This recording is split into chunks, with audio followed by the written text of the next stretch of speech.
Então,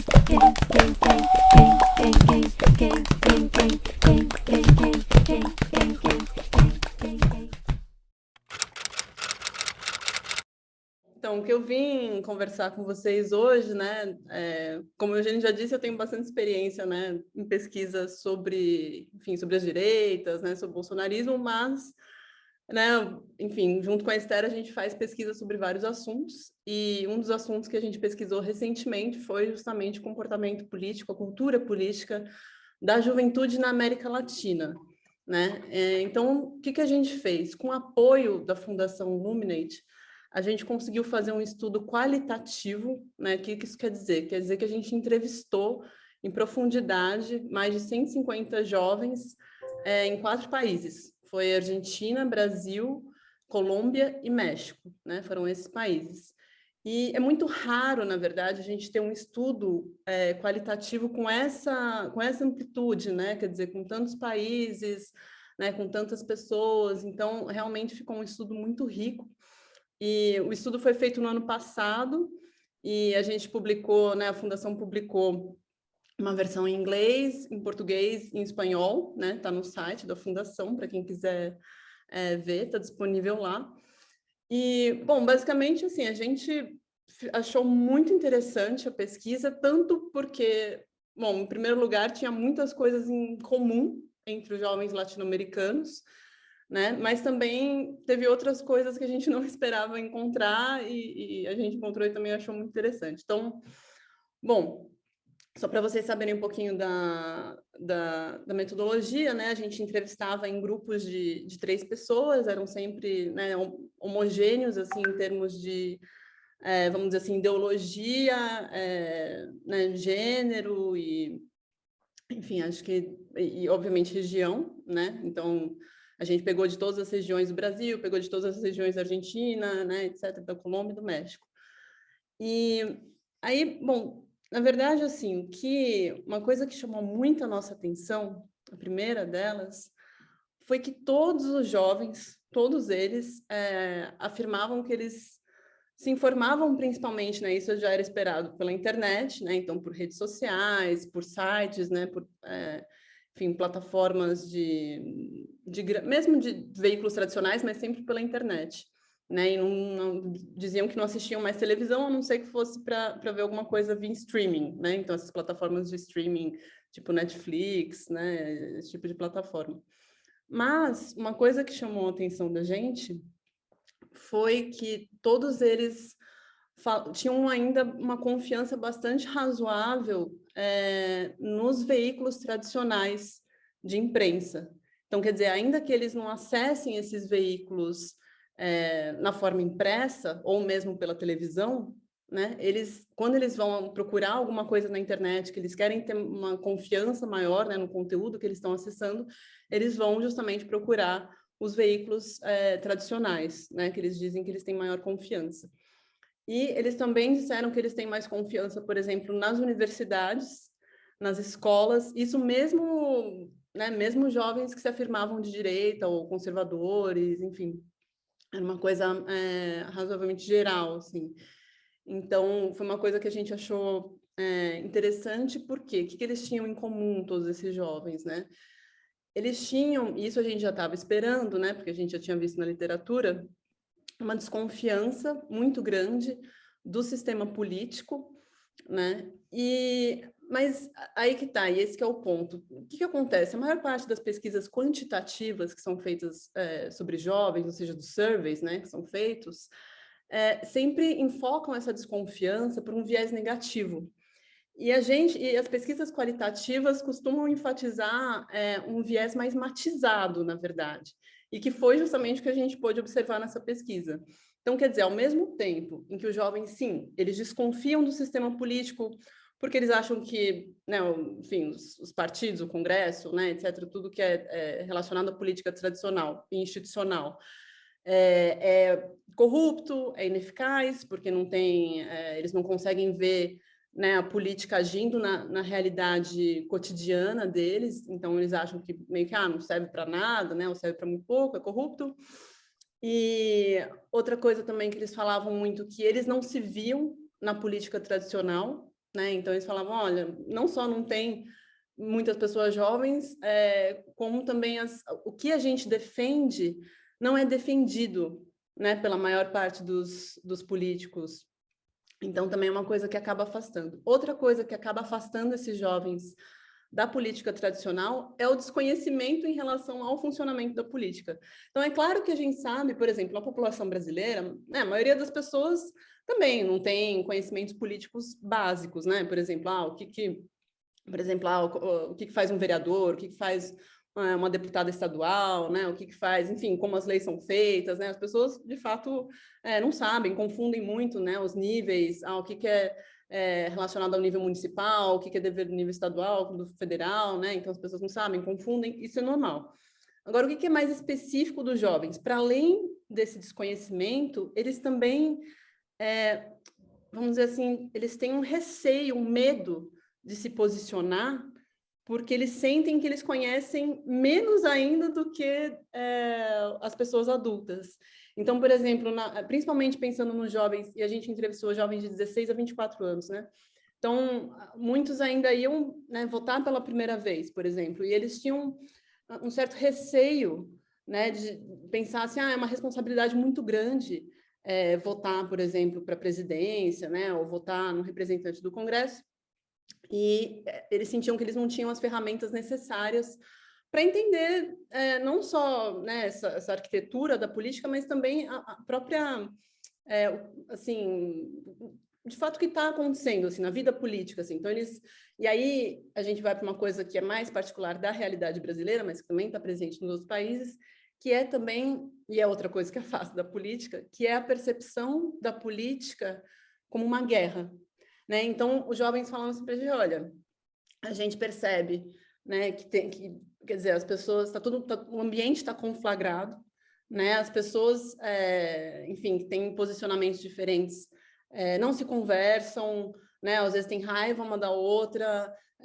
os políticos entre si ficam se degladiando e a gente percebe como que isso, na verdade, não só acaba afastando a gente, porque a gente tem medo de se posicionar publicamente, porque a gente tem medo de brigar na família, a gente tem medo de perder o emprego, a gente tem medo, né, de criar algum problema no nosso ambiente de estudo, de trabalho, de, enfim, brigar com os amigos por causa de política, então a gente prefere não se posicionar, prefere não falar, né, o que a gente acha, principalmente pensando nessa dinâmica, né, de redes sociais, de cancelamento, tudo isso.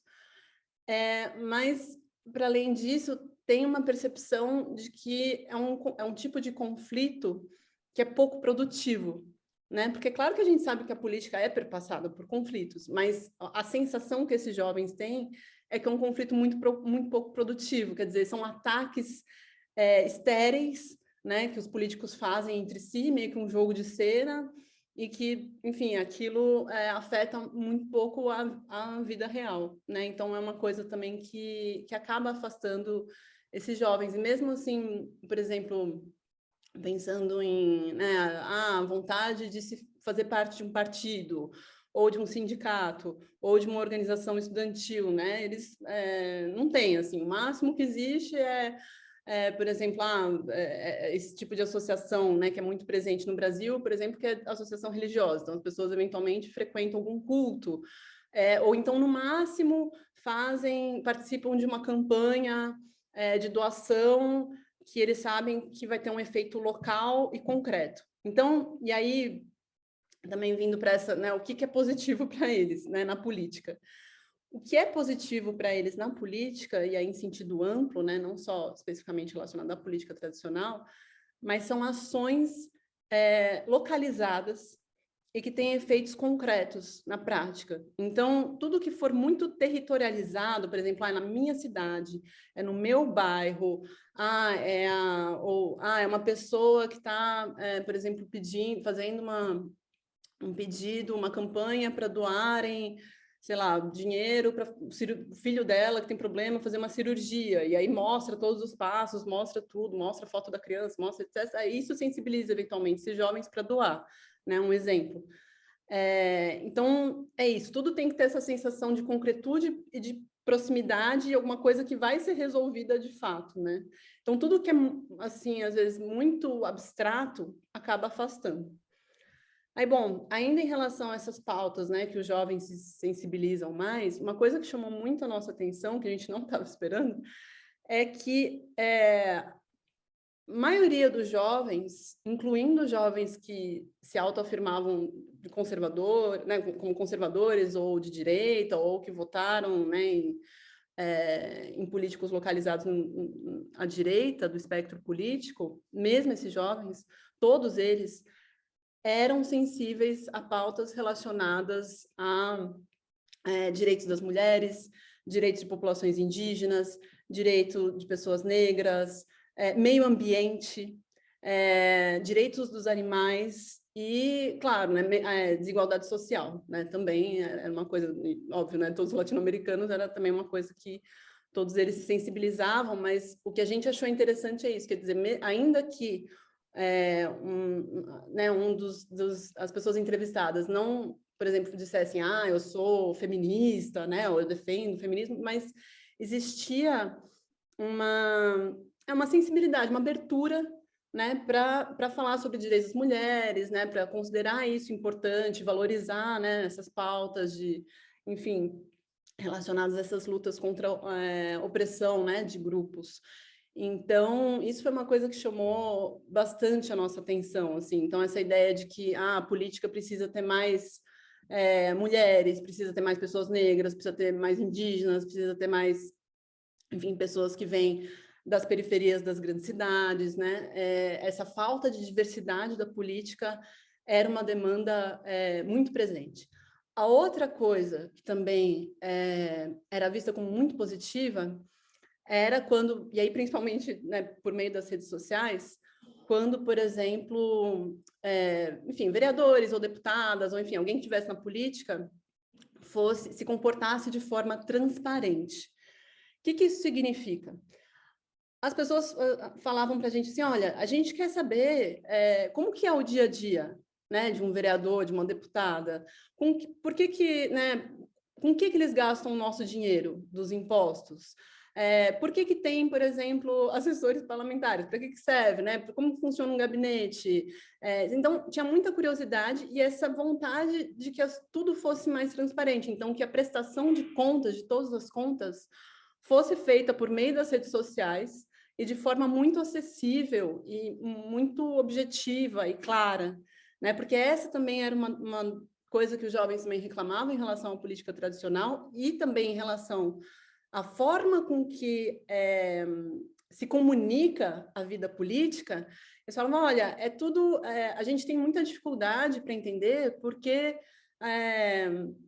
a gente lê e é tudo muito abstrato, muito esotérico, muito, né, afastado, né, da nossa linguagem cotidiana, do nosso mundo. Então, a gente precisa de representantes que falem a nossa língua, né, que a gente consiga entender. Então, e aí eles citavam alguns exemplos, por exemplo, de algumas pessoas na política que eles seguiam, né, geralmente eram vereadores, né, mais do nível local, e que justamente tinham essa linguagem mais próxima, essa, né, transparência, enfim, né, isso era uma coisa que eles demandavam muito, né? Então, e outra coisa que eles demandavam era que essa arquitetura, né, da política institucional, como as coisas funcionam, os direitos e tudo mais, isso fosse, por exemplo, ensinado nas escolas ou mesmo nas faculdades. Porque mesmo quando a gente conversava com quem estava na universidade, ou às vezes até com quem já era formado, todos eles tinham essa mesma reclamação, assim, tipo, olha, a gente não vê nada sobre política, nem na escola, nem na faculdade, a gente sente muita falta disso, porque, quer dizer, depois a gente tem que, né, entender como funciona, se posicionar e tudo mais, e a gente não tem elementos, né, para se amparar, enfim, para saber como as coisas funcionam de fato. Para vocês terem uma noção, assim, do que eu estou falando, de quão, né, assim, é complicado isso, tinha alguns jovens, por exemplo, a gente perguntava, você sabe, por exemplo, o que um juiz faz? E eles falavam, não, né? Então, bem o nível de conhecimento, e a gente está falando de jovens comuns, né? Jovens, assim, que, enfim, não tem vamos dizer assim, claro, né, a gente não pegou ninguém que tivesse nenhum tipo de vivência política, partidária, nem nada, né, são pessoas comuns, e de fato é isso, o nível de conhecimento é muito, muito baixo mesmo. E aí, indo para a questão da comunicação, né, que também é um outro assunto que surgiu e que geralmente as pessoas querem saber muito. Bom, em relação à comunicação, o que que acontece? Os jovens, eles consomem notícias ou informações sobre política de uma forma muito superficial e muito rápida. E aí, é claro, a gente pode se perguntar, bom, a maioria das pessoas também acaba, né, consumindo informação desse jeito. Sim, mas o ponto é que, no caso dos jovens, como eles não têm experiência prévia, né, para filtrar o que é mais importante, o que não é, eles acabam ficando realmente mais na superfície ainda. Então, por exemplo, eles veem uma manchete de alguma notícia, né, e aí já comentam em cima daquilo, já mandam para o WhatsApp, já falam, né, por exemplo, estão lá, sei lá, adolescentes jogando, né, em games online, né, tem muitos grupos de gamers e tal, e aí comentam alguma coisa, você viu tal coisa, um escândalo, né, dá risada tal, e pronto. Né? Então, é isso. Então, é uma percepção do mundo político que é muito, muito superficial, muito baseada nesses, vamos dizer, escândalos da semana. Né? Então, aconteceu alguma coisa da semana, alguma coisa quente, tal, todo mundo fica aquele burburinho, e depois acaba, né? E não tem, por exemplo, vários deles falavam assim, às vezes eu mando uma manchete de alguma notícia que eu vi, eu nem li a notícia em si, eu só mando a manchete, porque me chamou a atenção, porque eu achei engraçado, né? Porque, então, enfim, fica essa dinâmica bem superficial. E, bom, como eu falei, né, para além disso, tem uma coisa de comunicação entre eles, que, claro, para além do espaço das redes sociais, também se dá nesses espaços, tipo esses fóruns, né, então, por exemplo, a sala que os meninos estão jogando ali, ou, por exemplo, né, as meninas falavam muito pra gente, eu gosto muito de coisa de maquiagem, de moda, né? Então, tutorial de maquiagem, etc, tal. E elas falam que ali, às vezes, acaba sendo um espaço, né? Nos comentários ali do vídeo, alguma coisa assim, de uma espécie de politização em relação ao empoderamento feminino, né? Então, vários desses valores, vamos dizer assim, mais relacionados ao feminismo, por exemplo, acabam passando por meio, né, de blogueiras, de influenciadoras, né? Isso é uma coisa que a gente viu bastante, inclusive em outros estudos também com com população adulta, né? Então, essa mediação das influenciadoras e dos influenciadores é uma coisa que está muito presente entre os jovens. Agora, tem uma coisa que é assim, que é importante também dizer, eles costumam não gostar muito quando os influenciadores, de fato, entram em questões políticas de uma forma, assim, muito direta, assim, muito partidária, muito, né, por exemplo, sei lá, se alguém, por exemplo, declarar o voto mesmo, é uma coisa que dá uma assustada, sabe? Eu acho que, por exemplo, se colocar contra alguma coisa, geralmente contra uma pauta mais ampla, ou a favor de uma pauta mais ampla, principalmente pensando, né, nessas pautas que têm mais adesão entre os jovens, é ok. Mas falar de partidos, de sindicato, de alguma coisa de política tradicional de uma forma assim mais, não sei, vamos dizer, mais direta, mais clara mesmo, é uma coisa que dá uma certa assustada, dá uma certa afastada, né? Outra coisa também que é importante é que, e aí principalmente em relação às meninas, é que também existe um certo desgaste em relação a influenciadoras que são vistas como muito perfeitas, assim, muito inatingíveis. E aí, o que acontece, né? Bom, claro, com os meninos tem menos essa lógica, mas tem ainda, mas principalmente com as meninas, elas procuram também micro-influenciadoras, né? Então, que são mais parecidas com elas. Então, por exemplo, influenciadoras que de repente têm, né, ali 40 mil seguidores, 80 mil, mas que são, por exemplo, gordas, periféricas, pessoas com deficiência, indígenas, né? Enfim, são pessoas que, de alguma forma, uma pessoa comum consegue se identificar mais e que, inclusive, muitas vezes tem um caráter regional. Então, por exemplo, é da minha cidade, é do meu estado, né? Ou, geralmente alguém que superou alguma coisa, né, na vida. Então, as pessoas tendem também a se identificar mais. Que diferenças marcantes vocês sentiram, se você depois pudesse aprofundar, mas se houver uma pergunta entre Brasil e Argentina, não sei se o que aparece de diferenças. Eu tinha muita curiosidade mesmo. A minha pergunta vai um pouco além da pesquisa, e se dirige à sua sensibilidade, ao que você observa, mesmo que você não tenha dados assim, ou mesmo que a pesquisa não autorize, embora eu acho que possa haver uma indicação. É com relação a isso que você fala, de haver um certo desconhecimento sobre o funcionamento do Estado, sobre a administração pública, sobre o que faz um vereador, para usar a sua frase. Isso me impressiona muito também. E a minha pergunta é: o que teria sido a razão disso? Por que nós estamos assim?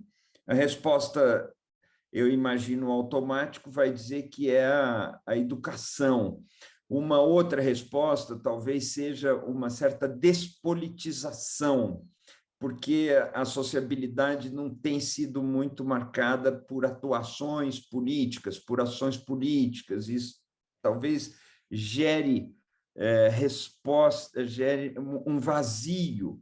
Mas é incrível, porque eu dando aulas, e eu converso e convivo com jovens de 19 anos, 18 anos, em frentes diferentes, e eu sempre percebo, eu tenho alunos ótimos, ótimos mesmo, com quem eu aprendo muito, e que têm outros olhares sobre a vida e sobre a própria política. Mas questões como a diferença entre o executivo e o legislativo, Ministério Público, Poder Judiciário, o que torna uma lei lei, e mesmo os níveis legais, constitucional, legal, infralegal, eu vejo uma desinformação muito grande, e eu noto que o engajamento se dá muito por afetos, né? por turma, por pertencimento, por sentido de aprovação, são muitas palavras. E a minha dúvida, e você que pesquisa isso, é o que eu te pergunto: por que ficou assim? Por que é assim? E se existe chance, né? O João Gabriel, eu estou vendo o João Gabriel aqui, sempre pergunta e vai atrás de uma política com argumentos, com razão, com base nos fatos, com um diálogo desapaixonado, ou pelo menos minimamente racional, e parece que não há chance para isso. Então, por que ficou assim? Sobre as diferenças entre os países, eu vou ser muito rápida, porque, na verdade, tinha muito poucas, assim. O pouco que tinha era, na verdade, em relação... do Brasil em relação aos demais, porque no Brasil esse sentimento, essa visão da política como guerra era muito mais forte em comparação com os outros países, porque aí as diferenças que existem, assim, eram realmente muito, muito pequenas, assim, muito ligadas a questões específicas, assim, enfim, né, da realidade de cada país, mas que no cômputo geral, assim, acabava, sabe, não ressaltando muito. Agora, sobre o que você perguntou, né, no desconhecimento sobre a política, então, na verdade, eu acho que são duas coisas, né? Primeiro que eu falei que, assim, se você vai para a população em geral, também dá para ver esse mesmo desconhecimento sobre, né, regras de funcionamento, o que é, né, enfim, o que é do nível municipal, federal, tal, isso também existe. Agora, eu acho que uma coisa que acaba acontecendo é que, bom, com a população adulta, as pessoas acabam, quem tem pelo menos um interesse mínimo, bem mínimo mesmo, política, acaba, né, pelo voto tal, e conversando com as pessoas, você vai adquirindo experiência ao longo do tempo, que é uma coisa que acaba faltando para quem é jovem. E aí, o que acontece? Isso quer dizer que as pessoas, os jovens são necessariamente mais politizados? Não, eu acho que é esse o cuidado que a gente tem que ter, porque, por exemplo, se a gente for pensar que em junho de 2013, por exemplo, a maior parte dos manifestantes eram pessoas jovens, ou que, por exemplo, a gente teve logo depois de junho de 2013, né, ali, acho que, se não me engano, 2015, 2016, teve as ocupações promovidas pelos estudantes secundaristas, né, no Brasil inteiro, né, fizeram ocupações nas escolas, né, reivindicando, né, enfim, direito à educação e tudo mais, e também questões específicas, né, de cada realidade. Então, assim, não é que não exista um interesse de participar da vida política do país. Agora, eu acho que esse desconhecimento, ele está também atrelado a um afastamento desse jovem da política tradicional. Então, acho que também tem uma coisa assim do tipo, essa política tradicional aí, ela não, né, não tem nada a ver com o que, ou tem muito pouco a ver com o que eu penso, não tem gente jovem, eles não defendem, é todo mundo muito, assim, não só, digo que do ponto de vista etário, que é mais velho, mas é como se as cabeças das pessoas, assim, na visão de quem é jovem, tivessem, assim, muito distantes, sabe, do que eles estão pensando, do que eles estão falando, né, da realidade que eles vivem. Então, acho que isso é uma coisa que também ajuda nesse desinteresse mesmo, né? Então, acho que pensando no desconhecimento, acho que o desconhecimento anda também muito junto com esse desinteresse. Tipo, para que eu vou, né, me conhecer mais sobre isso se eu acho que é uma coisa que é desinteressante, porque no limite, quer dizer, esses políticos, né, são todos corruptos, são ineficazes, são, enfim, fechados para a juventude. Então, acho que é uma coisa, sabe, que anda... São coisas que andam juntas. Agora, eu acho que isso que é importante deixar claro, que isso não significa que as pessoas necessariamente são...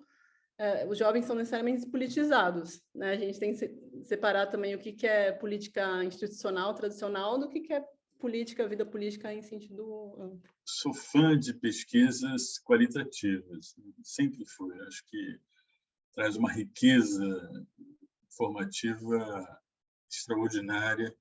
E aqui eu remeto à apresentação que aqui no República da Manhã o Tomás Hickman de Barros fez sobre a tese de doutorado dele defendida há 2 meses atrás, onde ele entrevistou também cada entrevista 4, 5 horas, era uma entrevista quase psicossocial, era psicossocial, na verdade, onde ele deixava os entrevistados falarem livremente, e ele capturou coisas riquíssimas. Eu sempre gostei muito desse tipo de abordagem. Eu acho que, em alguma medida, vocês lançaram mão desse tipo de estratégia, né? E na pesquisa do Tomás, remetendo ao que o Eugênio acabou de sugerir, ele identifica que a formação de identidades coletivas, particularmente junto aos jovens, mas não apenas,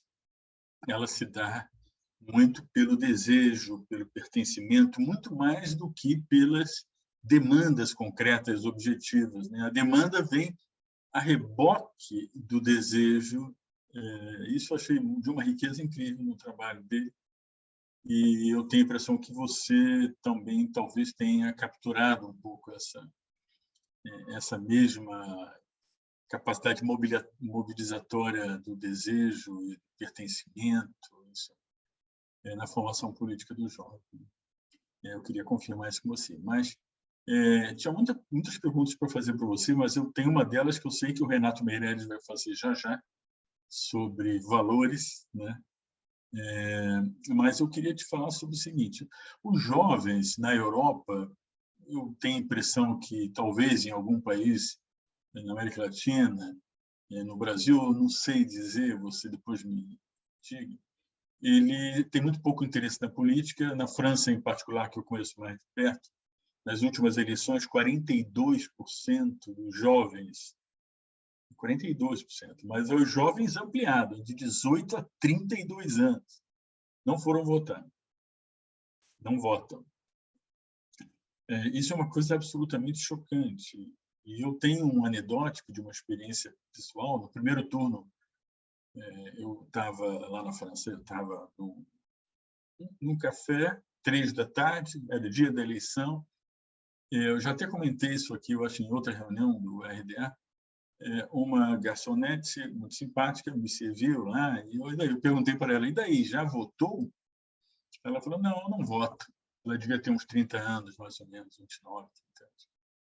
E aí eu falei, como não votou? Ele falou, eu não voto, não voto. Eu falei, poxa vida, que coisa, é importante votar, né? Eu falei assim, ingenuamente. Aí ela falou uma frase que na hora eu anotei, que era o maestro, vou traduzir para o português, o maestro muda, mas a música é a mesma.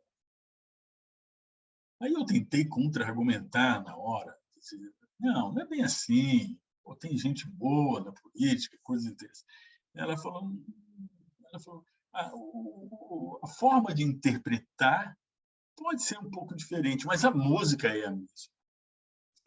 Eu fiquei completamente sem argumento, né? Quer dizer, por mais que isso tudo é emblemático de um comportamento jovem desinteressado da política, certamente. Eu não sei se você capturou na sua pesquisa com a Esther Solano, também esse desinteresse, né, pela política, como se, na verdade, alimentando esse clima de antipolítica, né, que só favorece a extrema-direita, como muitas vezes aqui no República da Manhã a gente já conversou, né? Ou seja, o melhor ambiente para a extrema-direita é a antipolítica, e isso é uma coisa que eu queria. E é paradoxal, porque é justamente o jovem, como você mesmo mencionou, e muita gente, que se mobiliza em determinados momentos, muito mais do que as pessoas com mais idade. Então, eu queria saber a sua opinião sobre essa coisa do interesse do jovem e se você vê alguma perspectiva, como alterar, talvez, esse tipo de mobilização do jovem para a política. Como é que você acha que será possível um encantamento da política, sobretudo junto aos jovens? É preciso ter a noção de que a maioria dos jovens, a grande maioria dos jovens, não tem horizonte de futuro, né? Então, quando você pergunta, bom, mas, né, como que você se imagina no futuro, né? O que você pensa do futuro? Geralmente as respostas são muito pessimistas, né? Ou mesmo fatalistas. E eu acho que justamente, por que eu estou falando isso, né? Porque o que acontece? A democracia, quando ela passou a se enraizar, né? Principalmente na América Latina, né? Tinha duas. A primeira promessa da democracia era de, enfim, ter um impacto no sentido de minimizar a desigualdade social, né? E que eu acho que é uma coisa que, enfim, acabou, né, em grande parte dos países, é uma questão que ainda está presente, e às vezes até em alguns contextos, por exemplo, como o nosso, até se aprofundou, né, nos últimos anos. Principalmente com crise econômica e tudo mais. Então, essa é a primeira coisa, né, que ajuda a dar essa sensação de que, né, o futuro vai ser pior, né? Então, se a gente, inclusive, se for pensar, né, em gerações, por exemplo, quando eles pensam, por exemplo, na questão do meio ambiente, até a coisa fica pior ainda, né? Então, essa sensação de futuro, tanto futuro individual como futuro coletivo, dos jovens é muito pessimista. A segunda promessa da democracia era justamente, principalmente dos países que fizeram, né, essa transição democrática nos anos, né, 80, 90, era de que iria ter maior participação das pessoas, né, que o sistema iria se abrir, iria ficar menos elitista, iria ficar menos aristocrático, né? E isso também é uma coisa que, assim, aconteceu muito pouco ainda, né? Muito pouco.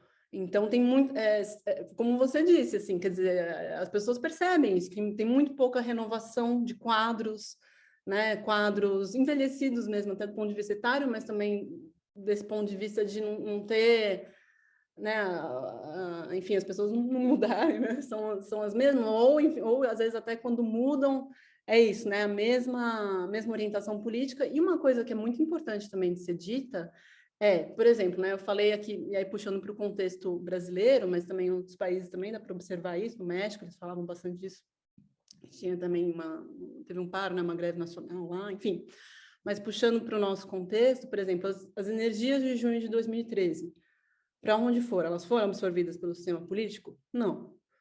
Né? Ou as energias das ocupações dos secundaristas, né? O sistema político conseguiu absorver de alguma forma? Não, elas foram duramente reprimidas, do mesmo jeito que, né, os movimentos ali que deram origem às grandes manifestações de junho, né, no movimento brasileiro, também foram duramente reprimidos. Né? Tanto que quando a gente perguntava para os jovens, eu falava assim, você tem vontade de se manifestar na rua, né, de ir em passeata, tal? Eles até falavam, vontade eu até tenho, só que eu tenho muito medo, porque, né, a polícia vai lá e eu tenho medo de ser morto, eu tenho medo de me machucar, enfim, acontecer alguma coisa. Então, é isso, os jovens participam, sim, de mobilizações, eles querem mudança, eles querem participar, mas o que eles encontram são portas fechadas e bala e repressão absurda, assim, quer dizer, a gente vive, e aí, para além disso, a gente vive ainda num contexto, pensando na política de forma mais ampla, muito autoritário, né, enfim, todas as, quer dizer, dos pais em relação aos filhos, dos homens em relação às mulheres, né, dos chefes em relação aos empregados, né, a América Latina ainda vive esse autoritarismo na vida social, impregnado na vida social, e isso é uma coisa que, para os jovens, né, vem com muita força, né, porque eles justamente ainda não estão... vamos dizer assim, não foram, entre muitas aspas, adaptados a essa forma autoritária, né, de viver e de resolver os conflitos. Então, enfim, eu acho que tudo isso acaba fomentando esse afastamento mesmo, essa desmobilização, esse desinteresse, né, é uma coisa crescente. Eu acho que, e aí só para dar um contra-exemplo também muito horrível, se a gente for pensar, por exemplo, no caso do Chile, né? No caso do Chile, teve sucessivos momentos de revoltas, de conflitos, mas que de alguma forma foram sendo absorvidos pelo sistema, né? Então, por exemplo, também a Xará, né? A Camila Valleiros está lá agora no governo, né? Uma mulher jovem, né? Que tem, enfim, uma representatividade, uma outra cabeça. Então, eu acho que esse que é o ponto. Essas energias, elas precisam oxigenar o sistema político para daí a coisa começar a se mexer. O que mobiliza o jovem, quer dizer, mais o desejo, o sentido de pertencimento, do que pautas concretas de demandas, objetivo. E você capturou isso também, né? Olha, Otávio, eu diria que são as duas coisas, viu? Porque eu acho que, se de um lado, sim, com certeza tem né, essa vontade, né, de pertencimento a um grupo, a uma causa, né, defesa de uma causa, principalmente relacionada a causas, né, para os jovens de hoje, acho que é muito forte, com certeza tem. Agora, ao mesmo tempo, tem sim em relação a pautas bastante concretas. Inclusive, por exemplo, alguns deram até alguns exemplos assim eu até achei interessante, porque de experiências participativas mesmo. Então, por exemplo, um deles, acho que a gente entrevistou gente que era do Sul e falaram assim, eu vi como é que era, eu fui no negócio de orçamento participativo, tal, não sei o quê. Então, pois é, então existe essa vontade, assim, não só de participar, mas de ver coisas concretas acontecendo no seguinte sentido, por exemplo, a gente, sei lá, teve um movimento para, sei lá, reivindicar uma escola, reformar uma escola, e aí a gente foi na prefeitura e conseguiu, ou diminuir a tarifa de energia, né, sei lá, no município, e aí deu certo. Então, assim, esse tipo de coisa existe, sim, existe essa demanda, sim.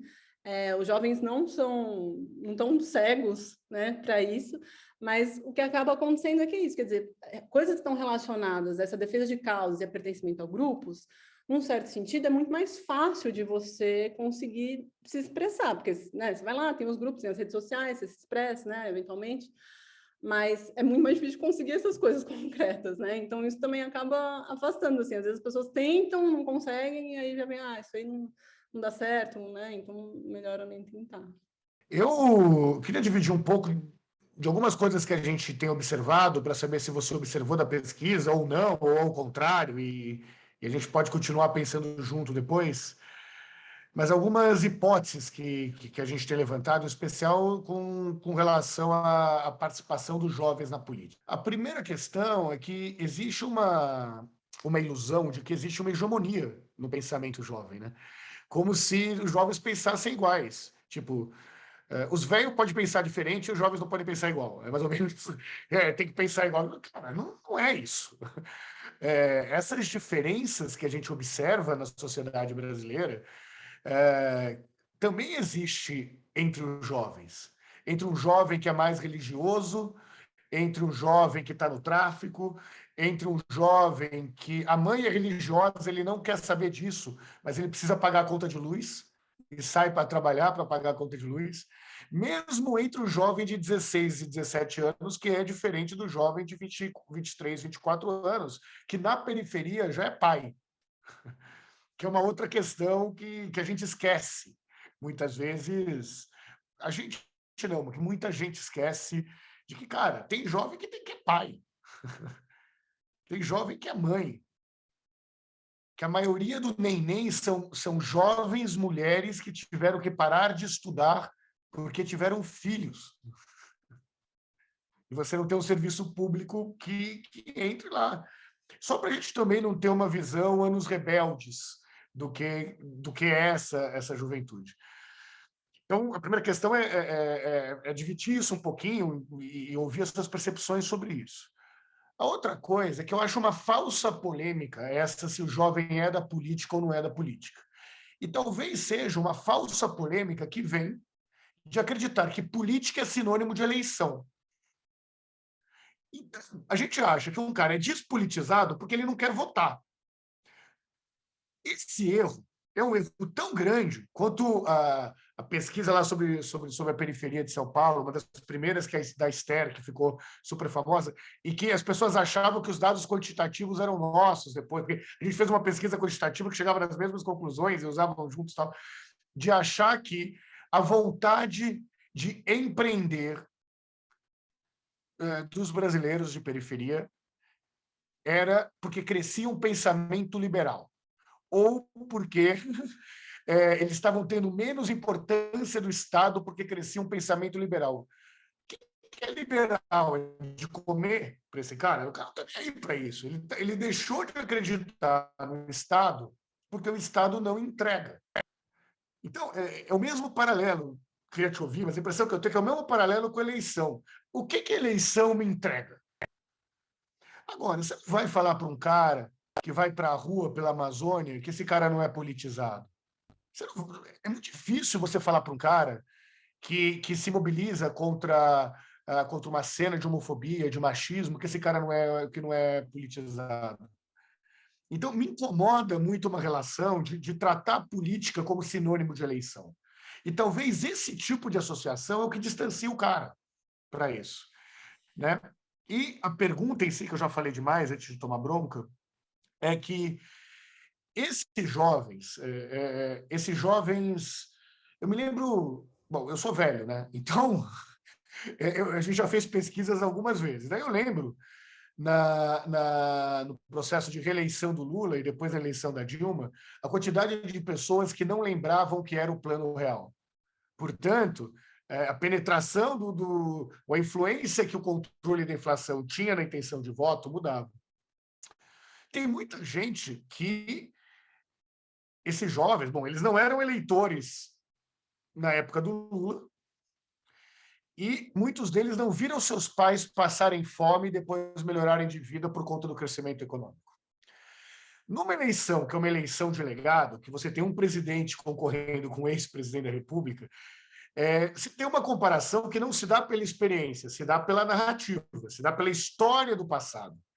E, nesse sentido, tem diversas influências, mas é uma narrativa em disputa, essa narrativa que é do passado. Então, eu queria entender um pouco como você enxerga isso, né? E as palavras que mais apareceram nas nossas pesquisas, e eu queria ouvir se tem algo de vocês que dialoga com isso, sobre o que os jovens queriam, o que era a intenção do jovem. A gente ouviu duas palavras, praticamente com a mesma força. Uma era justiça. Não era justiça legal. Era justiça, assim, o que é justo? O que é certo? Né? Então, uma revolta por coisas que não eram justas. Mesmo em 2013, cara, a pessoa se rebelou muito menos pelo que estava acontecendo, muito mais porque alguém mandou ele calar a boca, o cara tomou uma bala e falou, cara, não vem mandar a gente calar a boca que a vida não está boa. Já vi com ideologia, me mandaram calar a boca e eu não topei que me mandaram calar a boca. Né? Então, essa ideia de justiça ou não é uma coisa que pegou. E a outra é, remetendo àquele filme da campanha de 2002 do Lula, né? O meu nome é João, né? O que eu quero é oportunidade. Isso me parece ainda muito atual. Uma coisa que às vezes choca as pessoas, né? É pensar, por exemplo, bom, uma pessoa que é jovem, né? Isso que você falou, ela nasceu já, quer dizer, nossa, PT, Lula, uma coisa que, nossa, tá lá para trás, é mesmo junho de 2013, tu nem sabe o que é isso, assim. Então, por exemplo, falava Lula, às vezes, já ouvi falar desse cara, né? Oh, quem que é? Ou aí o outro falava, não, eu vi ele no Podpah, ele é super legal, não sei o quê. Aí outro falava, o negócio da coxa, aquele cara da coxa. Então, assim, né? É só para também situar um pouco assim, as pessoas, né, de como que, na verdade, os jovens estão percebendo que a gente tem toda uma bagagem, toda uma experiência, a gente fica imaginando que a pessoa vai ter alguma coisa compartilhada, e não tem, né? E não tem. Então, também para as pessoas saberem, né, onde está situado, né, essa pessoa, esse adolescente, essa pessoa jovem, né, tá nisso, tá nesse pé, quer dizer, quem é esse cara aí, quem é esse Lula, esse Bolsonaro é um cara aí que fala umas besteiras, tal, mas, né, e é bem isso, Renato, assim, eventualmente eles falam, não, meu pai, minha mãe, né, essa coisa narrativa, vem falar que na época do Lula era assim, não sei o quê, blá, blá, blá, mas é o tipo de coisa que ele pode ou não ser convencido por isso, né, e esse que é o ponto. Então, realmente, assim, é bem... São pessoas que estão em formação, né? Então, e aí você pergunta, o que eles querem? Eu concordo, eu acho que justiça, com certeza, porque essa relação, tanto que a gente fala, né, essas lutas contra a opressão, contra injustiças, contra desigualdade, você pega muito para os jovens. E eu acho que outra coisa também que você falou, quer dizer, que é o que eu estava falando dessa ausência de futuro, eles querem ter um futuro, né? Eles querem poder ter oportunidade, né? Todo mundo, a gente sabe, faz pesquisa qualia, assim, que mais sai oportunidade, né? Oportunidade é uma coisa que... Mas o que quer dizer oportunidade, né? Oportunidade quer dizer isso, eventualmente conseguir ter acessar um primeiro emprego, né? E eu concordo muito com isso que você falou, quer dizer, por exemplo, né, esses jovens, né, que são neném, enfim, mãe solo, etc. Quer dizer, é isso, às vezes a pessoa, né, não tem ali um mínimo, né, para poder saber, às vezes, o que ela quer da vida, né, porque já está tão... Essa noção de futuro, ela já está tão embotada, já, de saída, né, que a pessoa pensa assim, tem lá 15 anos, pensa, bom, o que eu posso ser? Mãe, né, o máximo de... Então, eu acho que é isso, quando fala em oportunidade, é isso, oportunidade também para a pessoa até poder desejar, porque, num certo sentido, o que eu senti das pesquisas é que esses jovens, Renato, tinham uma dificuldade de desejar coisas, sabe? Às vezes a gente perguntava e a pessoa até ficava assim, meio parada, assim, meio refletindo, pensando, você via que estava assim, sabe? E ou às vezes falava umas coisas meio genéricas. Também, né? Sim. Crise de perspectiva total. Exatamente.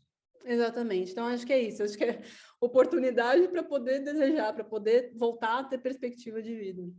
Não à toa, o que eu mais gostei nessa pesquisa, que eu vi nascer, né? Acho que conversei contigo sobre ela faz um tempo já, são o que está mais próximo do meu trabalho, né? Que são os insights sobre o papel dos chamados influenciadores, né? Mas, no fundo, o papel sobre comunicadores que controlam os próprios canais, né? Nas redes sociais e como que eles funcionam na politização da juventude, que não vê TV e que não vê, na verdade, no limite, pode até estar politizada por por conteúdo original na Netflix, mas dificilmente vai estar politizada pelo Jornal Nacional.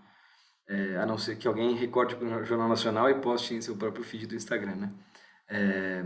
E aí, o que eu fiquei pensando é que influenciadores, né, eles são conteúdo, como você estava falando, mas eles também são forma, né? Então, no conteúdo, eu compreendi que a política chega.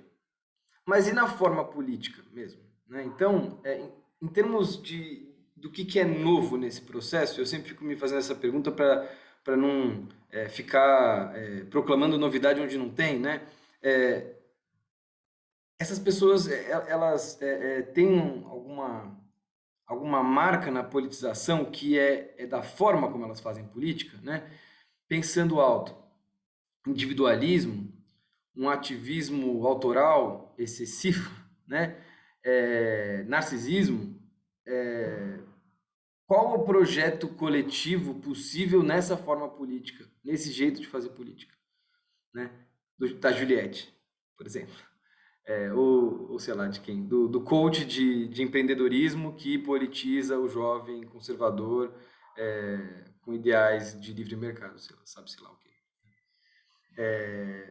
Porque, enfim, para mim isso dialoga um pouco com o horizonte também, né? Esse sem futuro que você estava falando, talvez esteja aí na forma um pouco também, né? É uma política que não tem um horizonte coletivo também. Essa é a primeira parte do que eu queria te perguntar. A outra parte tem a ver mais com coisas um pouco menos abstratas, assim, sobre saídas políticas e estratégia, né? Claro que você falar isso, a pesquisa dizer isso, na verdade, né, aponta que quem quiser fazer política e conseguir dialogar com os jovens, para expandir o seu tempo de tela e para chegar onde não chega, vai ter que plugar o seu discurso político com o de influenciadores. E a gente vê eles fazendo isso, né? Os políticos fazendo isso. O Ciro fazendo live para comentar não sei o quê, o Lula no podcast, e o Bolsonaro, né? Que no caso do Bolsonaro, é a ideia de criar mesmo, né, um ecossistema de influencer dele, né, de muito próximos a ele ou alinhados, mas também plugar outros, né? No caso do Bolsonaro ainda, me parece ainda mais sensível, não queria saber se você concorda, que ele conseguiu captar algo da forma desses influenciadores, no caso dos influenciadores dele, que talvez ele conseguiu alguma exclusividade, ou uma janela de exclusividade, que é a cultura do remix mesmo, né? É o que há de anárquico ou de contracultural na cultura digital, né? Que, no caso dele, aponta para mais do que um simples plug and play, né? Que é o que o Ciro quer fazer, né? Vou aqui falar com esse influenciador, ele vai me dar like, ele vai fazer eu chegar onde eu deveria chegar. Mas o Bolsonaro consegue, a partir disso, né, de 2016 para frente, quem me ensinou isso foi você, uma autorreprodução mesmo, né? Uma autogeração memética. E aí, o ponto de saída política que eu queria perguntar, e aí termino, Eugênio, e os outros que não são Bolsonaro, né? O que sobra? Sobra disputar essa contracultura, ou seja, isso está em disputa, né? Essa possibilidade de você ir para além do plug and play, vamos dizer assim, e se, além disso, né, fazer campanha com artistas, com os influenciadores, né? A gente viu no lançamento da campanha do Lula, aquele vídeo jingle da campanha de 89 sendo recantado, né, por um monte de artistas, mas também por vários influenciadores, que nem são cantores, mas estavam lá no vídeo, né? Será que esse movimento, ele é um movimento que consegue fazer essa disputa? Será que ele está nesse campo de plugar e tentar atingir esses públicos? E será que ele, para os olhos do jovem, é insuficiente porque ele pode recrudescer, se não acompanhado dessa mudança de linguagem mesmo, recrudescer a imagem elitista, de mainstream. Porque por mais que você está se conectando com influenciadores que dialogam com jovens, esses influenciadores são a elite aos olhos desse jovem, né? Imagino eu, porque eles têm um ativo que ninguém mais tem, que é milhões de seguidores, né? Então, pode ser um movimento inteligente para muita gente, mas pode ser um movimento que no limite pode ser o tiro no pé da campanha do Lula de 89, de botar aquele vídeo com um monte de artista, e depois o Collor foi lá e botou o vídeo com uma propaganda com as pessoas do povo, entre muitas aspas, e conseguiu fazer frente. Não estou falando que foi mais efetivo, mas conseguiu fazer frente a isso, né? E virar um pouco essa mesa. Pensando primeiro na questão da forma, né, que você fala, eu acho que sim, existe uma coisa nova que é... Bom, e primeiro a gente também tem que partir do seguinte... dos seguintes dados, né? Quer dizer, a população jovem hoje, ela está, bom, especialmente depois da pandemia, mas mesmo antes já estava, quer dizer, tem muitos casos de, né, ansiedade, transtornos psicológicos, depressão, etc. São jovens que eles vivem muito mais dentro de espaços fechados em comparação com gerações anteriores, né? Então, enfim.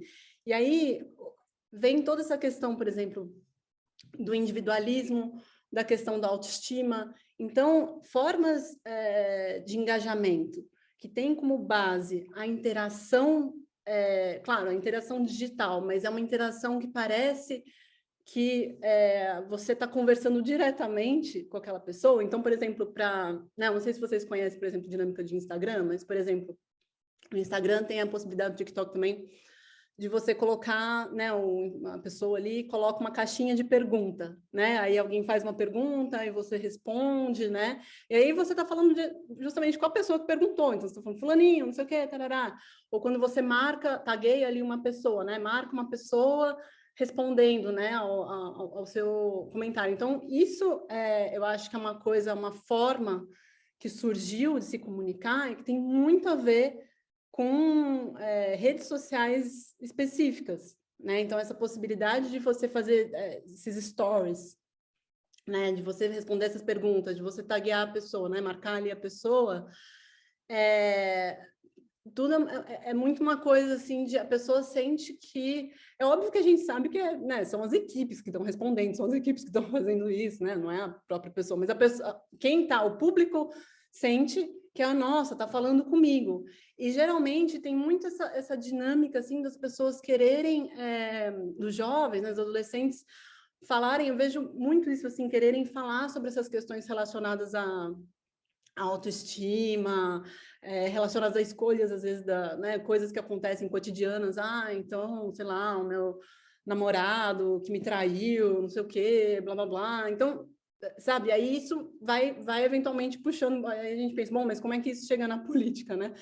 Chega porque, justamente, primeiro, é assim que as pessoas se aproximam, né? E depois elas vão criando uma relação, então, eventualmente, aí você puxa para uma coisa mais feminista, você pode puxar para uma coisa mais religiosa, mais conservadora, vai falar de Deus, ou, sei lá, no caso de influenciadores, por exemplo, conservadores, pode, né, puxar para coisas mais relacionadas, por exemplo, à segurança, que é uma coisa que os jovens falam muito, assim, né, da insegurança, de você viver, né, de ser assaltado, não sei o quê, darará, então vai puxar para isso também. Então, eu acho que a forma tá muito ligada a isso, esse tipo de interação que as plataformas permitem, assim, que as pessoas sentem que você está falando diretamente com elas. Aí, eu acho que, em relação a essa coisa, né, da contracultura, né, dessa ideia de contracultura bolsonarista e tal, eu acho que em relação à forma também, Chico, tem uma coisa a extrema-direita, ou mesmo, né, isso que, né, eu e outras pessoas a gente chama de nova-direita, tem uma coisa na forma que é uma espécie de... Eles sempre têm os vídeos, as interações, elas sempre começam, ou tem no meio, uma coisa de um convite à desconfiança, um convite à reflexão, né? Então, eu acho que esse é o tipo de coisa que, para quem é adolescente, é muito potente, assim. Porque a última coisa, como o Renato falou, a última coisa que você quer é alguém autoritário falando como que você tem que pensar, como que você tem que agir, como que você tem que fazer. No momento em que você convida a pessoa, tipo, será que não estão te enganando? Será que essa pesquisa é de verdade mesmo, é falsa? Será que isso, né, não tem aí uma relação que as pessoas estão mancomunadas, tal, não sei o quê. Isso é uma coisa muito potente para quem é jovem, assim. Eu acho que é muito uma coisa da forma de se comunicar, né? Geralmente desse campo da direita, que funciona muito, é só a gente pensar na influência, por exemplo, que teve o Olavo de Carvalho, né? Então, acho que isso é uma coisa que tá presente aí. Bom, indo para a sua última questão e eu acho que isso é uma coisa que, por exemplo, né, a esquerda tem muita dificuldade de fazer, muita dificuldade, porque fazia isso no passado, né? Então, essa coisa da desconfiança da Globo é uma coisa super antiga de esquerda, que passou para o outro lado, né? Por exemplo.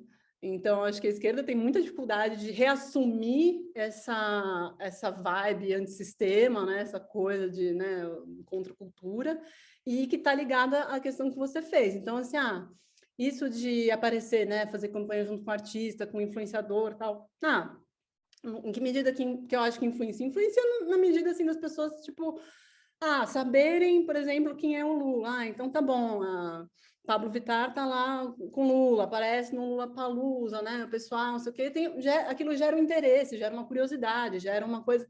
Agora, isso passar para um sentimento de tipo, bom, então eu vou apoiar, né, ou eu vou me engajar, aí é um segundo passo, e aí eu acho que eu tendo a concordar com você que, num certo sentido, e as pessoas percebem isso, quando é uma coisa meio forçação de barra, quando parece forçado, quando parece uma coisa muito, muito combinada, assim, demais, sabe?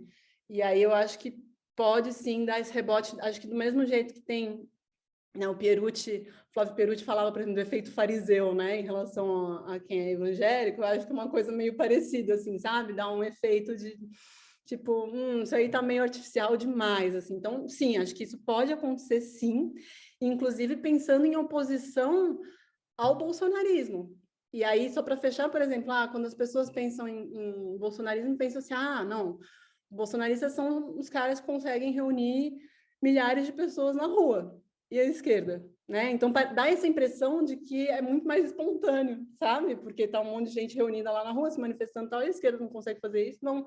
Parece que a esquerda está mais ligada ao sistema, enfim. Eu acho que isso pode estar presente, mas, claro, são hipóteses, né? São coisas, assim, a ver, mas eu tendo a concordar com você, sim. Dentro desse contexto que a gente falou aí, que o Renato enfatizou bastante da democracia como uma coisa expandida, né? Democracia não é só partido político e eleição, mas é toda a participação política em ONGs, em movimento estudantil, em orçamentos participativos e coisas assim. A gente vê pela tua pesquisa que o jovem brasileiro, ou desses 4 países, ele prefere participar a favor de uma causa, ele prefere participar numa ONG, prefere participar no movimento estudantil, do que entrar num partido político, por exemplo, ou na política formal, e como você mesma disse, ele desconfia do influenciador que fala do partido político, que em vez de defender uma causa, defende um partido, né? E a minha pergunta é a seguinte, a gente vê 2 caminhos aí, né?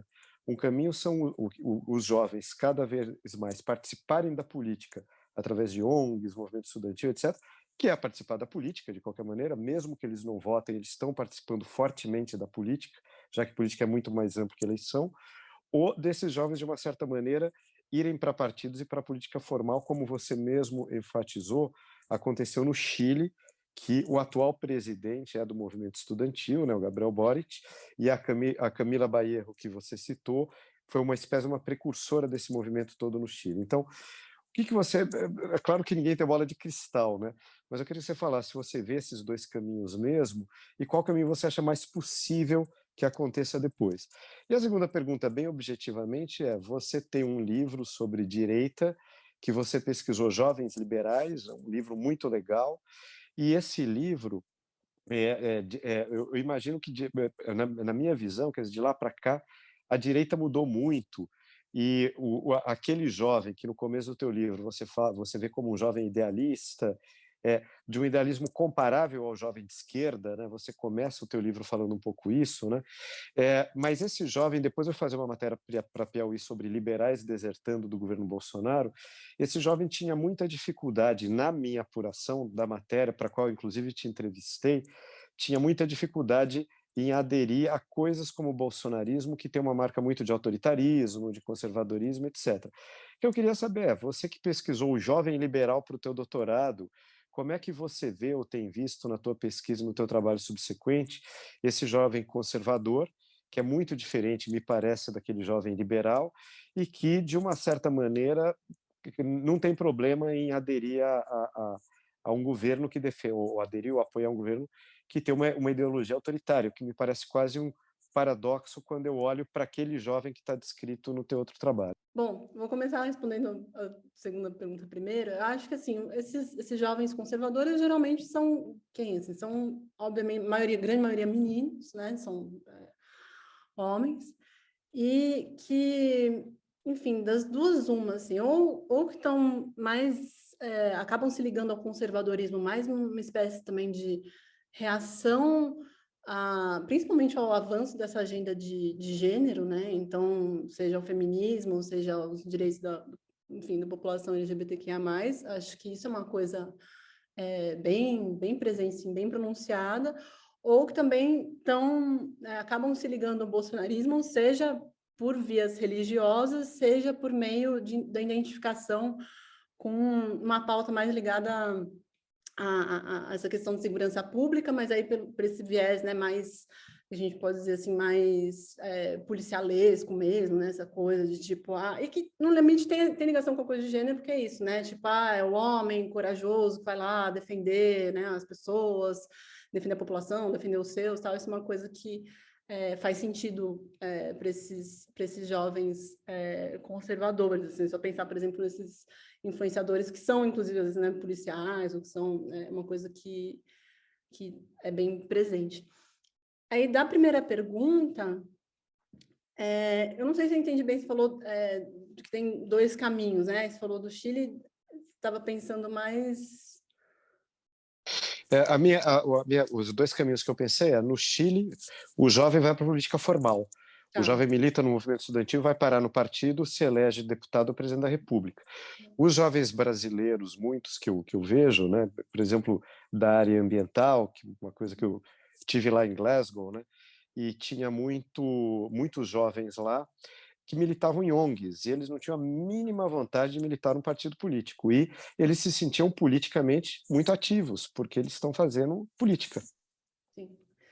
Então, aí eu acho que, João, é o que eu falei mesmo, aí tem uma questão do sistema político brasileiro que é muito refratário, né, a participação, a entrada de pessoas, e aí não só de jovens, mas de pessoas novas, né, esse que é o ponto, assim, eu acho que e as pessoas sentem isso, quer dizer, ainda que no Brasil você possa formar partidos novos, você possa formar, mas, quer dizer, é muito difícil e é isso, as pessoas sentem que não tem espaço mesmo, assim, quer dizer, que eventualmente mesmo que você entre, já o sistema, as coisas já funcionam de uma forma a não receber bem as pessoas novas, sabe? E jovens ainda mais. Então, acho que as pessoas acabam sendo mesmo expulsas, sabe? Que eu acho que é diferente de outros contextos. Por exemplo, o Chile tem essa coisa de, né, formação de frentes amplas, né? No Uruguai, que aí eu acho que talvez seja mais poroso. E aqui no Brasil essa porosidade, de fato, não existe, assim. Então, as pessoas preferem acabar, né, atuando por fora mesmo. Eu estou organizando, Camila, um número de uma revista que se chama, ela é muito conceituada, Cadernos Metrópole, que é bem de ciências sociais. E me pediram para organizar um número sobre redes digitais. Tanto é que eu parei, eu estava escrevendo a introdução e parei para vir aqui te ouvir. Se chama a introdução Rebatimento das redes digitais nas ciências sociais. Camila, eu fiquei muito impressionada com essa experiência. Quase não rebate.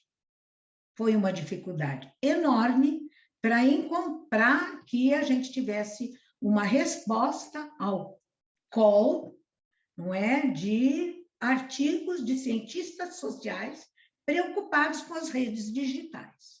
Inacreditável. Eu queria que você comentasse um pouquinho isso. Por outro lado, não é as pesquisas que nós chamamos de quantitativas e qualitativas, elas são ainda pesquisas que, quando comparamos com as pesquisas hoje de humanidades digitais, elas são tradicionais. Também gostaria de te ouvir sobre isso. Não que eu não valorize essas pesquisas tradicionais, porque a gente tem que desenvolver uma visão pluralista da pesquisa, não é? Tem vários autores que trabalham com isso. Humanidades digitais significa você trabalhar com Big Data e com algoritmos. Então, como é que você vê essa diferença? O comentário, Camila, é uma coisa que você mencionou dos jovens, que nós estamos, sem dúvida nenhuma, vivendo uma cultura da aceleração. É uma enorme preocupação que eu tenho em relação aos jovens, essa nova geração que está vindo por aí, profundamente apressada, eles não se concentram mais. Então, eu não sei, é uma preocupação. Você que pôs a mão na massa, como é que você vê esse problema? Quer dizer, daqui para o futuro, é isso que me preocupa, porque o futuro está na mão dos jovens. A última coisa, desejo, Camila. Quando você falou que eles ficam um pouco parados, é porque não há nada mais enigmático do que o desejo na vida de um ser humano. Bom, enfim, acho que sobre a primeira coisa, né, sobre a ausência de artigos para o call da revista, né, para a chamada revista, eu acho que é bem sintomático, na verdade, de como que a gente está ainda, né, eu digo a gente, assim, academia, né, pessoas da área de pesquisa, né, de comunicação, como a gente ainda está muito correndo atrás, né, quase que do prejuízo, assim, porque já aconteceu, é uma área muito emergente, muito dinâmica, né, essa área, enfim, relacionada à, né, digitalização da vida, redes sociais, etc., né, vai muito rápido. E eu sinto isso assim mesmo, quer dizer, são ainda poucas pessoas que trabalham com isso, e aí já indo também para a sua outra consideração, né, sobre a própria metodologia de pesquisa, né, acho que as metodologias de pesquisa também ainda não estão conseguindo acompanhar muito bem a velocidade em que essas coisas, né, mudam, assim, porque é isso, a cada, né, passa-se, enfim, 2 anos, já tem uma rede social nova, já tem, como, né, disse o Chico, assim, as formas já começam a mudar, né, do jeito que as pessoas estão se comunicando, enfim, as pessoas vão, né, achando várias outras formas de, né, de passar informação, de consumir informação. Então, assim, de fato, eu acho que ainda precisa de muita, e eu também valorizo muito a teoria, assim, gosto muito de ler teoria, e é impressionante como que às vezes as coisas acabam até envelhecendo muito mais rápido, né? Por conta dessa, como você disse, né? Dessa aceleração, e de fato, assim, com certeza tem não só uma aceleração, mas uma coisa que a gente também percebia na pesquisa é que, para além disso, existia uma espécie de... Os jovens, eles também ficavam ansiosos e exaustos com a quantidade de informação que eles tinham que processar todos os dias. Porque também a gente esquece disso, né? Assim, por exemplo, é só pensar, né? Uma coisa é você ter, né? Qualquer coisa você pode hoje buscar no Google, tem o Wikipédia, tem não sei o quê, tem, né? Várias, eles estão em múltiplos canais ao mesmo tempo, né? Fazendo, então ao mesmo tempo está no WhatsApp, está fazendo não sei o quê com game, está fazendo não sei o que lá, tarará, ouvindo a influenciadora, tal. Então, assim, é muita coisa ao mesmo tempo, isso é um tipo de uma experiência nova, né? Então, causa essa, né, aumenta essa ansiedade, aumenta esse sentimento também de você ter receio de se posicionar, porque você fala, nossa, né, eu fico meio perdido nesse mar de informação que eu não sei fazer curadoria. E eu acho que aí não é à toa, inclusive, que às vezes fazer curadoria de informação é uma coisa que acaba atraindo muito também, né? Um comentário que o Eugênio fez, ele falou, eu tenho vários alunos muito bons, né? E quando a gente tradicionalmente pensa no aluno bom, é aquele que aprende rápido, mas o Eugênio falou, não, são muito bons porque eu aprendo muito, né? E isso me chamou a atenção o quanto hoje a geração fala com esses jovens, né? E tem tempo para falar com eles, entender esses jovens, né?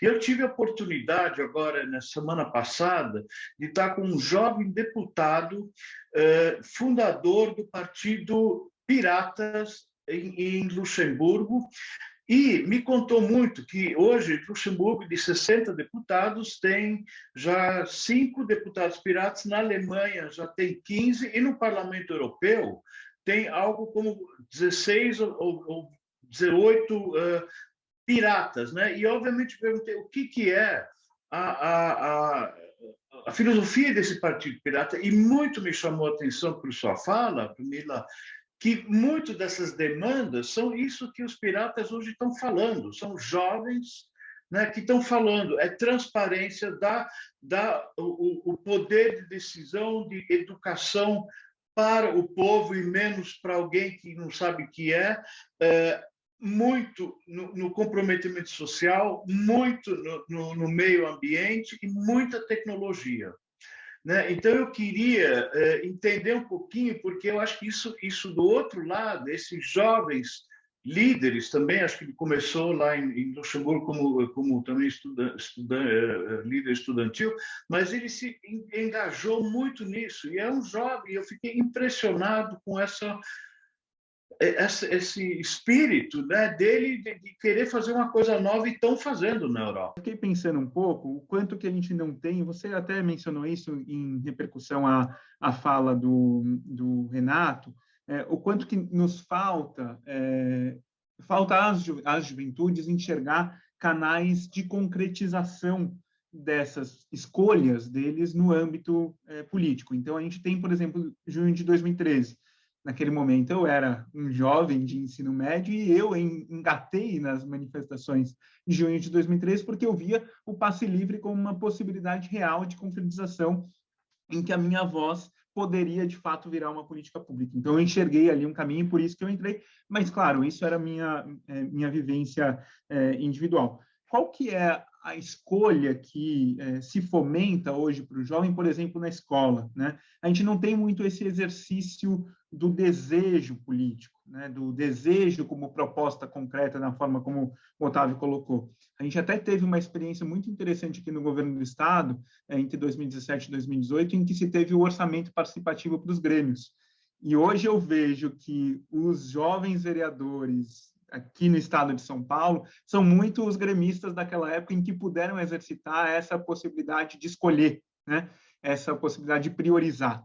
Então, a pergunta que eu faço para você é: qual seria a importância de nós, desde o início da juventude, ali pensando 15 anos de idade, 16 anos, nós termos justamente essas oportunidades institucionais na escola, mas não apenas na escola, para que os jovens possam exercitar a escolha, exercitar a priorização e aí também entrar mais fortemente no mundo da política, que é o mundo em que você apresenta visões de mundo em disputa, né? Visões de mundo, possibilidades de novos caminhos. Existe uma espécie de, vamos dizer assim, espírito do tempo, né, que tá conectado, essas iniciativas estão conectadas, então, Partido Pirata, Wikileaks, até o Movimento Passe Livre, que vamos dizer, a gente pode pensar em termos de uma cultura juvenil que, ao mesmo tempo, ela é libertária e autonomista, né? Então, não é à toa que, por exemplo, nas ocupações dos secundaristas aqui no Brasil, vários deles falavam isso, demarcavam isso. Não, nós estamos falando por nós, é a nossa voz, não é a voz das organizações estudantis, não é a voz de partidos, é a nossa voz, nós somos autônomos, né? Então, eu acho que, e aí também tem a ver com isso que o Caio tá falando, quer dizer, eu acho que tem essa intenção, essa vontade de você conseguir falar a sua própria língua, falar o que você quer, sem a interferência, né, de organizações outras, né, que tem outros interesses. Eu acho que esse que é o ponto, porque para os jovens, o que acaba acontecendo? Eles têm medo, e eu acho que isso se conecta, né, com a questão tanto dessas iniciativas tipo Partido Pirata, quanto com isso que o Caio está falando. Existe um receio muito grande de cooptação das vozes dos jovens, das pautas dos jovens, por um sistema político envelhecido, né, enfim, enferrujado, etc. Então, acho que esse receio é muito grande, né? E por isso que, inclusive, como o João falou, muitas pessoas acabam preferindo atuar por fora para ter menos essa possibilidade de cooptação, né? Então, eu acho que, assim, quando a gente vai falar, por exemplo, em oportunidades, né, como o Caio falou, eu acho, por exemplo, claro, tem coisas interessantes.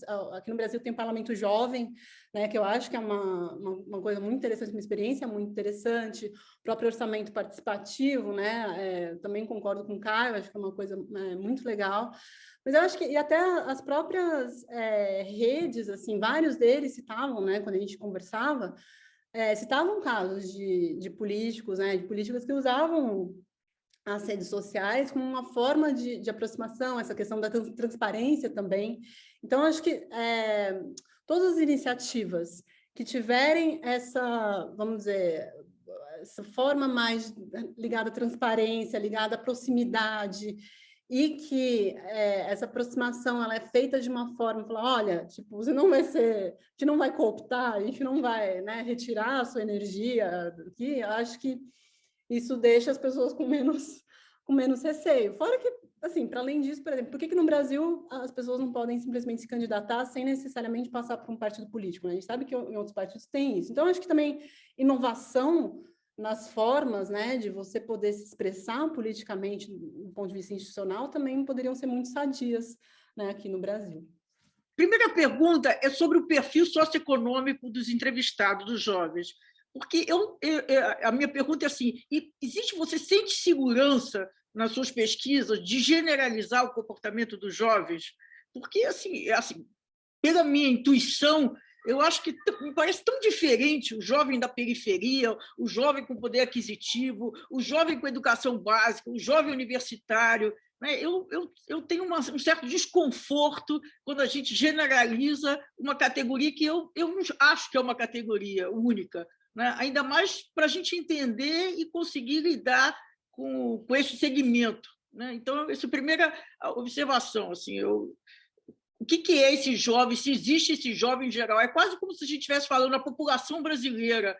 Se a gente tratar também a população brasileira no geral, a gente avança muito pouco no entendimento. Então, isso é o primeiro. Segundo, eu fui militante, assim, a minha vida, no final da década de 60, 70 e 80, eu fui militante. Então, eu fui militante de partido clandestino e liderança dos movimentos todos. E a minha lembrança é de uma alienação absoluta. Né? Eu me lembro, em 1970, meu irmão mais velho estava preso com vários amigos nossos e era a Copa do Mundo no Brasil. A gente ficava chocado, como se parecia que era assim, era a Copa do Mundo, para frente Brasil, não tinha nada, era um nível, mesmo na universidade, mesmo nas universidades mais avançadas, o nível de participação era muito pequeno. Era completamente diferente da Argentina, do Chile e do Uruguai. Né? Então, isso, assim, muitas das coisas que você comentou em relação ao jovem hoje, parece que tem um saudosismo que antes era diferente. Eu não me recordo, até escrevi, eu não me recordo dos jovens conhecerem como é que funcionava o Estado, né? O aparelho do Estado, a estrutura do Estado. Então, aí eu fico sempre, para tudo que eu faço, eu fico tentando identificar quais são as especificidades atuais. Né? O que mudou? Só duas observações assim que você pudesse comentar, que eu acho que são diferentes. Uma, eu estou absolutamente de acordo, foi um pouco que você já falou agora, é o excesso de informação. Né? Então, eu acho, eu não sei como, não tenho pesquisa sobre isso, mas eu acho que eu sinto que o excesso de informação favorece a superficialidade. Né? Aí eu acho que, de fato, na época que eu era jovem, nós tínhamos que fazer um esforço para nos informar. Então, a gente acabava tendo que ir em busca e você acaba tendo que ler, buscar.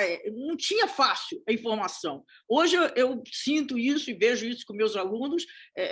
A informação é tão fácil que hoje até existe alunos impressionantes de doutorado que estão se informando através de podcast. Não é nem ler artigo e livro. Podcast. Outro dia, um aluno de doutorado meu chegou... eu falei para ele fazer um estudo, um levantamento sobre aquele tema, e ele me trouxe só podcast. Assim, eu fiquei impressionada, aluno de doutorado. E assim ele fez um levantamento e apareceu as principais discussões em podcasts, né? Então, eu acho que esse excesso de informação é difícil fazer a curadoria, e eu acho que isso atrapalha e mantém, favorece a superficialidade. E o segundo é que eu acho que existe um engajamento em projetos sociais muito positivo dos jovens atuais, né? Eu acho que a política partidária é uma questão à parte, porque a democracia parlamentar, para mim, está em crise. Você também comentou isso. Os partidos não dialogam com os jovens, não dialogam com a sociedade em geral e não deixam participar a gente jovem. Eu tenho experiência própria de tentar 2 vezes, há muitos anos, e participar de política partidária e ser rechaçado, porque virou uma profissão tanto para os parlamentares quanto todo mundo em torno, né? São investimentos, são profissões, são atividades remuneradas e que as pessoas fecham a entrada de novos, né? Porque a ameaça é como se fosse um processo de competição numa empresa, né? Então, mas eu acho que tem uma coisa muito interessante, muito positiva, que é esse engajamento em projetos sociais, que, por exemplo, na minha época de jovem, não tinha isso, pelo menos no Brasil. Me chamou a atenção você afirmar, logo no início, que esses jovens pensavam de forma semelhante, em 4 países com histórias tão distintas. E eu perguntaria a você, depois de já ter feito várias pesquisas comparativas internacionais e sempre me ater a essa dimensão, que é a dimensão histórica. Houve oportunidade de vocês recuperarem a história desses jovens no Brasil, na Argentina, no Chile, na Colômbia? Quer dizer, como se formam, como se inscrevem na sociedade, no mercado de trabalho, se é que se inscrevem, ou estão ainda anteriormente a esse momento. E as diferenças de origem socioeconômica, que Dora já chamou atenção, as diferenças de sexo, de gênero, as diferenças de raça, cor, porque não existe um bloco, os jovens. Existem jovens e jovens e jovens. O que a gente fez? A gente fez uma classe que tinha metade dos entrevistados era de faixa B de renda, metade de faixa CD de renda.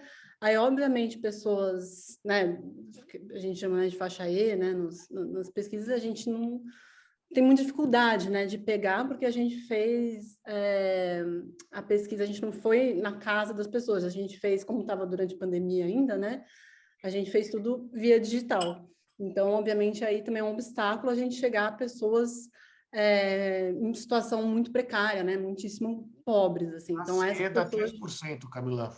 Relaxa, classe E com 3%, não tem nada de classe E. É isso. É isso. Então, essas pessoas a gente acaba não pegando, mas assim, como a gente pega, né, pegando de A até D, a gente consegue pegar aí uma boa fatia da juventude, né, em termos socioeconômicos. Aí, claro, tem diferenças? Tem, com certeza, em termos de, né, acesso à tecnologia, de acesso mesmo ao ensino formal, de acesso, até que acaba também, a dificuldade de acesso à tecnologia também acaba dificultando o acesso à informação. Então, por exemplo, um exemplo concreto, né? Por que o WhatsApp ele é tão popular no Brasil? Porque o WhatsApp você consegue acessar de forma muito barata, né? Se você for comparar, tipo, por exemplo, as pessoas ficam pensando, vamos fazer uma ferramenta para a pessoa ver se ela está sendo enganada por fake news ou não. Bom, para quem é mais pobre, isso aí não faz o menor sentido, porque a pessoa, né, não consegue, não tem dados, né? Não compra, não tem um pacote de dados, não consegue fazer com que a pessoa, né, tenha essa facilidade de navegação, facilidade de... o mesmo celular dela não aguenta tantos aplicativos, enfim. Então, com certeza, essas diferenças estão postas, né? Agora, o que chamou a atenção é que, a despeito dessas diferenças, né, acho que até por conta quer dizer, todos eles, em alguma medida, a sociabilidade passava pelas redes sociais, passava por ter, por exemplo, uma ferramenta como o Google, uma ferramenta como a Wikipédia, né, ali à disposição. Então, enfim, tudo isso cria uma espécie de sociabilidade que é muito parecida. E era uma coisa que chamou a atenção da gente, mesmo inclusive pensando aí, né, na pergunta da Liviana, em relação aos países, a gente fez, né, quem conduziu as entrevistas, claro, a gente coordenou, né, supervisionou o estudo, mas quem fez a entrevista em cada país foram pesquisadores cientistas sociais nativos, né, e a gente fez, vamos dizer assim, pequenos, não só a revisão da literatura, mas pequenos estudos de caso, né, para justamente dar conta das particularidades históricas de cada contexto, né, inclusive porque as pessoas, obviamente, nas entrevistas faziam algum tipo de referência. Agora, ao mesmo tempo, o que acabava acontecendo, como eu disse, né, em relação, por exemplo, à figura do Lula, como são pessoas muito jovens, acaba que elas próprias não tinham referências muito sólidas do próprio contexto em que elas estavam inseridas, né, do contexto político. Então, isso fazia com que as percepções de mundo que elas tinham ficassem, de fato, meio homogêneas, até porque, assim, por exemplo, Liliana, vou citar algumas diferenças que apareceram. Às vezes, os jovens colombianos preferiam se informar em veículos de imprensa internacional do que nacional, porque eles achavam que os veículos de imprensa nacional eram muito corruptos. Os jovens brasileiros também achavam isso, mas não tinham essa tendência, por exemplo, de tentar buscar informações, né, em imprensa internacional, isso não chegava. Mas era esse tipo de diferença que aparecia, assim, quer dizer, vamos dizer, no grosso, né, no geral, assim, né, foi isso que a gente, né, acabou no estudo percebendo, é que essa sociabilidade causava mesmo, acabava fazendo com que eles tivessem experiências de mundo muito parecidas, né? Então, isso é uma coisa que realmente chamou muita atenção da gente mesmo, assim, toda hora a gente ficava, nossa, não é possível que é tão homogêneo assim, mas, de fato, a gente ficava, né, cutucando, tentando, mas, de fato, essa homogeneidade estava mesmo muito presente, e eu acho que tem a ver com essa questão da sociabilidade digital, que é comum a todos. Qual a faixa etária, de quanto a quanto, se havia alguma diferença entre períodos etários? E uma coisa, posso estar pensando errado, mas pelo que você está falando, essas pessoas têm uma grande autonomia intelectual, diferente do que a gente pensa, que é seguir tribo, seguir líderes, porque elas desconfiam. Se algum influenciador começa a querer dirigir muito, eles já saem. Eles têm confiança em alguém mais próximo, mais local. Então, primeiro, essa é uma notícia boa, eu acho, quer dizer, não sei bem como se encaixa, mas não dá lugar a muito dirigismo. Posso ter entendido errado, esse otimismo pode ser exagerado. Sim, eu acho que, inclusive, só aproveitando, eu acabei não respondendo a coisa de diferença de gênero, eu vou responder junto. Existiam, sim, diferenças de gênero no conteúdo, o tipo de conteúdo que as adolescentes consumiam. Então, os meninos consumiam muito mais coisa relacionada, por exemplo, a games, né? Esse negócio de coisas relacionadas à segurança pública, policiais e tal. Era muito mais voltado para isso. As meninas, né, como eu disse, muito mais voltadas para moda, maquiagem, né? Coisas de autoconhecimento, autoestima, era muito mais forte. Então, era principalmente uma diferença de conteúdos que eram consumidos, né, nas redes e influenciadores que seguiam e tal. E aí, em relação à faixa etária, existia, assim, uma diferença importante, mas que eu acho que tinha muito mais a ver, primeiro, como o Renato falou, né, eu acho que, geralmente, jovens que eram um pouco mais velhos já estavam trabalhando, então, tinha uma percepção de mundo que era diferente de jovens que ainda estavam, né, só na escola, por exemplo, né? E também tinha uma diferença em relação àqueles que estavam frequentando a universidade ou já tinham terminado a universidade. Isso era uma coisa que aí sim me chama mais atenção, porque os jovens que iam à universidade, ou então já tinham completado a graduação, de fato, tinham um conhecimento sobre política e